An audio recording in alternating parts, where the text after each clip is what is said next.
Welcome වීවර්ස්. නත්තල කියන්නේ ප්‍රීතිය ආදරේ පිරුණු කාලයක්. නමුත් 1996 දෙසැම්බර් 26 වෙනිදා කොලරාඩෝවේ බෝල්ඩර් වල ධනවත් පවුලකට බියකරු සිදුවීමකට මුහුණ දෙන්න සිදු වුණා. 6 හැවිරිදි කුඩා රූ රජිනක් අතුරුදහන් වෙනවා. පැය කිහිපයකට පස්සේ ඇය ඇයගේම නිවස ඇතුලේ මිය ගොස් සිටින ආකාරයෙන් සොයා ගන්නවා. මේක ජෝන් පෙනෙට් රැම්සිගේ කතාව. මුළු ඇමරිකාවම කම්පා කරපු වසර 30කට ආසන්න කාලයක් ගත වෙලා අදටත් නොයිසදුණු ඝාතන නඩුවක්. ඒ ගැන තමයි අපි අද වීඩියෝ එකෙන් කතා කරන්න යන්නේ. එහෙමනම් එන්න අද වීඩියෝ එකට යමු.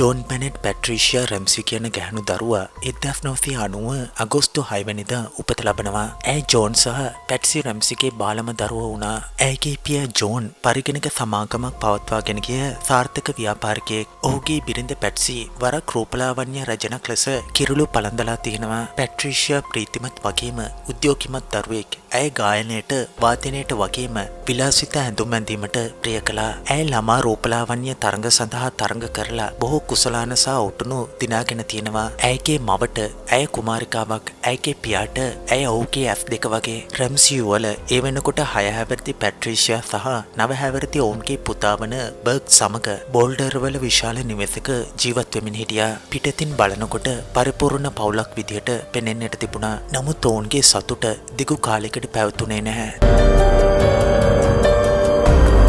ඒ නත්තලට පසුදිනය පාන්දර 5:30ට විතර පැට්සි අවදි වෙනවා. ඇය පහත මාලයට ඇවිදලා යනකොට පඩිපෙළ මත පිට 3ක් දිග ලිපියක් තිබුණා. ඇය ඒක අරන් කියවනකොට ඇයගේ දෑත් වෙවුලන්න පටන් ගත්තා. ඒක කප්පම් ලිපියක්. ඒකේ සඳහන් වෙලා තිබුණේ ඔයාගේ දුව අපි ළඟ ඉන්නේ. පොලිසියට කතා කරන්න එපා. ඔයාට දරුවව ආපහු ඕනේ නම් ඩොලර් 1,18,000 කරන්න එන්න කියලා තිබුණා. මේකේ ඒ ලිපියේ සාරාංශය විතරයි. තවත් බොහෝ කරුණු පිටු 3කට ඒ ලිපියේ සඳහන් වෙලා තිබුණා.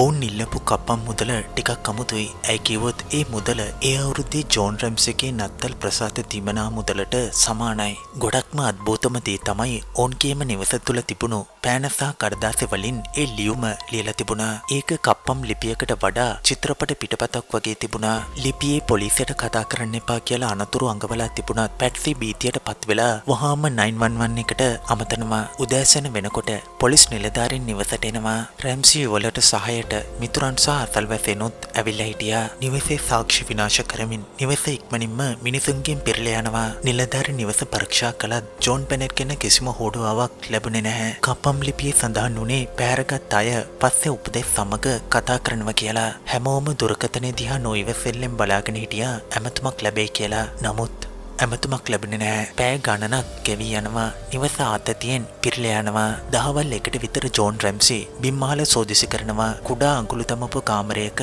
ඔහුට තමන්ගේ දියණියගේ මලෆිරුව හමු වෙනවා.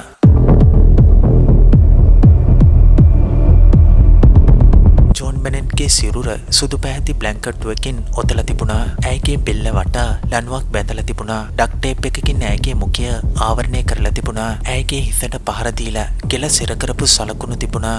ජෝන් ඇයව උඩුමහලට රැගෙන ගිහින් ඇයගේ සිරුර සමීපව අල්ලාගෙන අඩන්න පටන් ගන්නවා. නමුත් එහෙම කරන එකෙන් ඔහු අපරාධ ස්ථානයේ සාක්ෂිවලට නොදැනුවත්වම බාධා කරලා තිබුණා. මරණ පරීක්ෂණයෙන් තහවුරුනේ ජෝන් බෙනෙට්ගේ කෙල සිර කිරීමෙන් වගේම හිසට පහර දීමෙන් මිය ගියා කියලා. විශේෂඥයින් එකඟ නොවුනත් ලිංගික අතවරයක් සිදුවලා තියෙන්න පුළුවන් කියන එකට සලකුණු තිබුණා. ඩක්ට් ටේප් එකේ පැට්සිගේ ඇඳුම්වල තන්තු හමු වුණා. ඒ වගේම පවුලේ කිසිවෙකුට නොගැලපෙන DNA ජෝන් බෙනෙට්ගේ ඇඳුම්වල තිබුණා. නිවසට බලහත්කාරයෙන් ඇතුළු වුණා කියන එකට කිසිම සලකුණක් තිබුණේ නැහැ. මේ නිසා නඩුව තවත් ව්‍යාකූල වුණා. ඉක්මනින්ම සැකය රැම්සි වරුන් වෙත යොමු වුණා. ඇයි කිව්වොත් කප්පම් ලිපිය අසාමාන්‍ය විදියට දිගු වුණා වගේම ඔවුන්ගේම නිවසේ තියෙන පෑනකින් සහ කඩදාසියකින් ලියලා තිබුණා. ඉල්ලා තිබුණ කප්පම් මුදල ජෝන්ගේ ප්‍රසාද දීමනා මුදලට ගැලපුණා.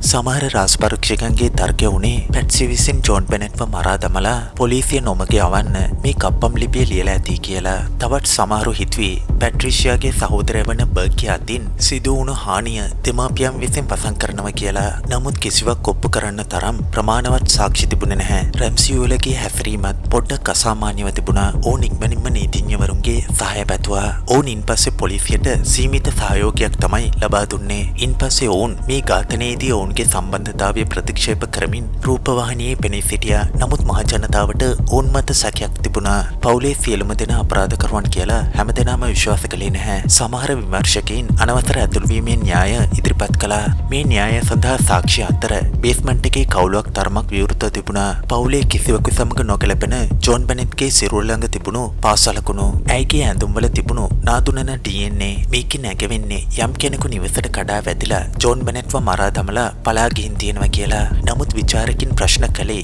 ඒක අනවසරෙන් ඇතුළුවෙකු නම් නිවස ඇතුලේ පිටු තුනක කප්පම් සටහනක් ලියන්නේ ඇයි? හරියටම ඩොලර් 1,18,000ක් ඉල්ලා සිටින්නේ ඇයි?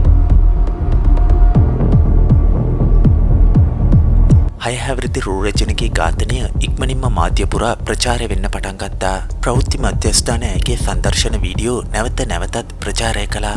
ජෝන් බෙනෙට් විසිතුරු ඇඳුම් ඇඳගෙන ගායනා කරන සහ නටන ආකාරය පෙන්නුවා. මේක බලන බොහෝ දෙනෙකුට අපහසුතාවයක් වගේම කම්පාවක් ඇති වුණා. ඒ කුඩා දැරිය මරණයෙන් පසුව පවා ප්‍රසිද්ධ චරිතයක් බවට පත් වුණා. නඩුව ජාතික වශයෙන් ජනතාව බෙදීමකට ලක් කළා. රැම්සිවරුන් වැරදිකරුවන් කියලා සමහරුන් ඒත්තු ගැන්නුවා. තවත් සමහරු විශ්වාස කළේ ඔවුන් කුරිරු කේදවාචයකට ගොදුරු වුණු අහිංසකයන් කියලා. රැම්සි වල සම්මුඛ සාකච්ඡා ලබා දෙමින් අපි අපේ දුවව මැරුවේ නැහැ කියලා කීවා. නමුත් මහජනතාවෙන් කොටසක් ඔවුන්ව සැකෙන් බලන එක නතර කළේ නැහැ. 1999 දී මහා ජූරි සභාව සාක්ෂි සමාලෝචනය කළා. ජෝන් සහ පැට්සි විසින් රැම්සිට ළමා අපයෝජනයේ හේතුවෙන් මරණයට පත් වුණා කියලා චෝදනා එල්ල කිරීමට ඔවුන් රාසිකත්ව ඡන්දය දුන්නා. නමුත් ප්‍රමාණවත් සාක්ෂි නැහැ කියලා කියමින් දිස්ත්‍රික් නීතිඥවරයා චෝදනාවලට අත්සන් කිරීම ප්‍රතික්ෂේප කළා. වසර ගණනාවකට පස්සේ නව DNA පරීක්ෂණයෙන් පෙන්නුම් කළේ නාතුනන පිරිමියෙකුගේ DNA ජෝන් බෙනෙට්ගේ ඇඳුම්වල තියෙනවා කියලා. මේක ජෝන් පැට්සි හෝ බර්ග් සමග නොගැලපුණා. 2008 දී දිස්ත්‍රික් නීතිඥවරයා රැම්සි පවුල නිල වශයෙන් නිදහස් කරනවා. පැට්සි රැම්සි 2006 දී පිළිකාවෙන් මිය යනවා. ඇයගේ DNA මැරුවේ කවුද කියලා නොදැනම. ජෝන් රැම්සි පසුව නැවත විවාහ වෙලා නිහඬ ජීවිතයක් ගත කළා. සහෝදරය වන බර්ග් රැම්සි සම්මුඛ සාකච්ඡාවලදී අපරාධයේ තමන්ගේ කිසිදු භූමිකාවක් නැහැ කියලා ප්‍රතික්ෂේප කළා. නමුත් සැකයේ සැවනැල්ල කිසිවිටකත් පවුලෙන් සම්පූර්ණයෙන්ම ඉවත් වුණේ නැහැ. වසර 30කට පමණ පසුවත් ජෝන් බෙනෙට් රැම්සිගේ ඝාතනය තවමත් විසඳිලා නැහැ. කප්පම් සටහන ලිව්වේ කවුද? කප්පම් මුදල මෙතරම් නිශ්චිත වුණේ ඇයි? ඒ DNA කාගේද? ඇත්තටම අනවසරෙන් ඇතුළු වුණු කෙනෙක්ද? නැත්නම් මේ නිවස ඇතුළෙම හිටපු කෙනෙක්ද? මේවට පිළිතුරු අද දක්වාම the case remain unsolved.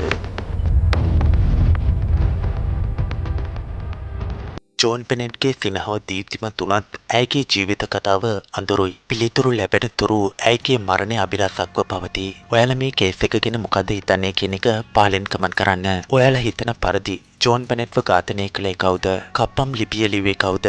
ඔයාලගේ තියරිය පහලින් කමෙන්ට් කරන්න. හොඳම තියරිය අපි ඊළඟ වීඩියෝ එකකින් පෙන්වනවා. එහෙමනම් නැවතත් මේ වගේ වීඩියෝ එකකින් හමු වෙන්නම්. සුබ දවසක්.